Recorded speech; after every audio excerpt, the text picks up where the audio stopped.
একটা আদর্শ সমাজ কাঠামোর উদ্দেশ্য হলো সমগ্র সমাজ ধর্ম ও জাতির প্রতি আনুগত্য, কর্তব্য পরায়ণতা, নীতিবোধ, সদাচার ইত্যাদি গুণাবলী আত্মস্থ করে।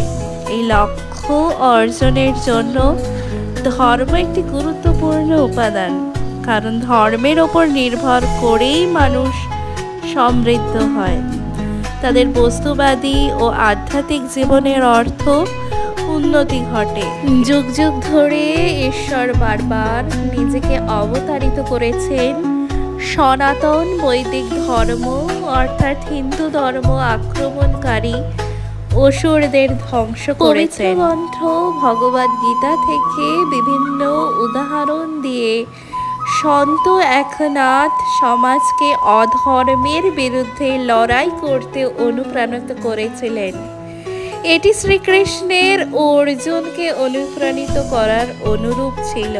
ধর্মের একটি উক্তি আছে, যে খোলা চোখে ধর্মের ধ্বংস দেখে সে মহাপাপী হয়, আর যে ধর্ম রক্ষার জন্য প্রচেষ্টা করে সে মুক্তির যোগ্য হয়। যে ধর্ম রক্ষা করে সে ধর্ম দ্বারা সুরক্ষিত। আমাদের মধ্যে যিনি বাস করেন তিনি আমাদের ধর্ম ভাইদের মধ্যেও একই রকম। একদিকে যখন আমরা আমাদের ধর্মচারণ এবং সাধনা দিয়ে তাকে সন্তুষ্ট করার চেষ্টা করি, অন্যদিকে যখন আমরা আমাদের ধর্মের ভাইদের ওপর আক্রমণের প্রতি সংবেদনশীল থাকি, তখন কি আমাদের মধ্যে যিনি বাস করেন তিনি কখনো আমাদের প্রতি সন্তুষ্ট হবেন? হিন্দু ঐতিহ্য কিভাবে মানব প্রকৃতির সম্পর্ককে ধারণা দেয় তা চিহ্নিত করার আগে এটি স্বীকার করা গুরুত্বপূর্ণ যে হিন্দু ধর্মের অনুশীলনগুলিকে সংজ্ঞায়িত করে এমন কোনো একক গ্রন্থ নেই। ধর্মটি বহুমুখী। মানব প্রকৃতি সম্পর্কের ওপর একাধিক দৃষ্টিভঙ্গি রয়েছে, যা সমস্ত হিন্দুর ক্ষেত্রে প্রযোজ্য নয়। তবুও হিন্দুরা এই ধরনের বৈচিত্র্যময় দৃষ্টিভঙ্গিকে পরিপূরক হিসাবে দেখেন। বিশ্বাস করেন যে এই সমস্ত বৈচিত্র্যের মধ্যে অন্তর্নিহিত ঐক্যের একটি স্তর রয়েছে। প্রথমত, হিন্দু ধর্ম একটি ধর্মীয় ধর্ম, যেখানে ধর্মের ধারণাকে সার্বজনীন সংগঠন নীতি হিসাবে বিবেচনা করা হয়, যা সমস্ত বাস্তবতাকে নিয়ন্ত্রণ করে এবং নির্দেশ করে যে সমস্ত জিনিস প্রাণবন্ত বা জড় কিভাবে হওয়া উচিত তা নির্দেশ করে। কর্তব্য, সদ্গুণ, নৈতিক ধার্মিকতার অনুভূতি যা সমস্ত হিন্দুদের বজায় রাখা উচিত। মানব প্রকৃতি সম্পর্কের প্রেক্ষাপটে পরিবেশ রক্ষা করাকে কেউ কেউ ধর্মের প্রকাশ বলে মনে করেছেন। ভগবান শ্রীকৃষ্ণের মতে ধর্ম আত্মার জন্য, দেহের জন্য নয়। ধর্ম ঈশ্বরের কাছ থেকে শেখানো হয়, কারণ আত্মাকে যতটা সম্ভব পরিষ্কার রাখতে হবে। ভগবান শ্রীকৃষ্ণ প্রমাণ করেছেন যে দুষ্ট প্রবণতা, অনৈতিক কাজের শাস্তি দিতে হবে এবং মানুষ কেবল ধর্মকেই রক্ষা করতে পারে। তিনি মনে করতেন যে মানুষ ধর্মকে অবনমিত করতে শুরু করেছে এবং ধর্মকে হারাতে থাকে, এবং যখন এটি খুব বেশি অবমানিত হয় তখন মানব জাতিকে বাঁচানোর জন্য অবতার গুরুত্বপূর্ণ। তিনি আরও বলেন যে ঈশ্বর সর্বত্র আছেন, কিন্তু তাকে সাধারণ চোখে দেখা যায় না, তাকে উপলব্ধি করতে হয়। ঠিক যেমন সমুদ্র থেকে তরঙ্গ বেরিয়ে আসে এবং এগুলির কোনো আলাদা পরিচয় নেই, বরং অবশেষে সমুদ্রের সাথে মিশে যায়। এই মহাবিশ্বে সব কিছুই ঈশ্বরের মধ্যে বাস করে। তিনি স্রষ্টা, পালনকর্তা এবং দ্রবীভূত।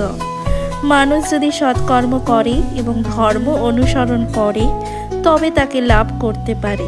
ঈশ্বর সর্বদা সকলের জন্য উপলব্ধ, কিন্তু বস্তু জগতের সাথে তার আসক্তি ঈশ্বরের উপর তার মনোযোগ স্থানান্তরিত করে না এবং তাই তিনি অপ্রাপ্য হয়ে ওঠেন।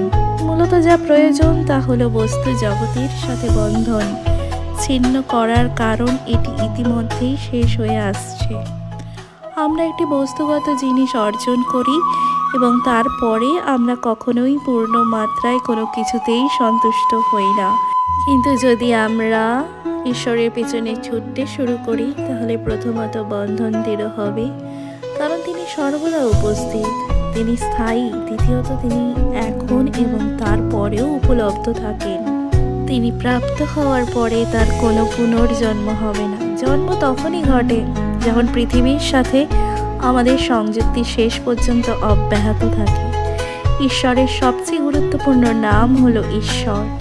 ঈশ্বরের প্রতি সত্যিকারের ভালোবাসায় জপ করলে মানুষের যাত্রা সহজ হয়ে যায়।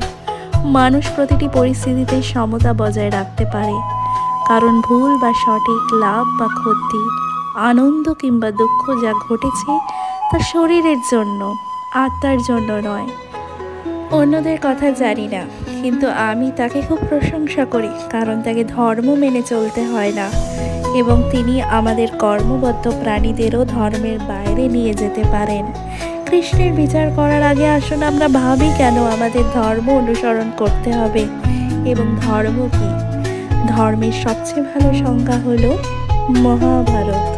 কৃষ্ণ হলেন কারণের কারণ, যিনি শাশ্বত সত্য, যিনি একমাত্র সত্য, অকলঙ্কিত। সনাতন ধর্মের উৎস বেদ, তার থেকেই উদ্বুদ্ধ।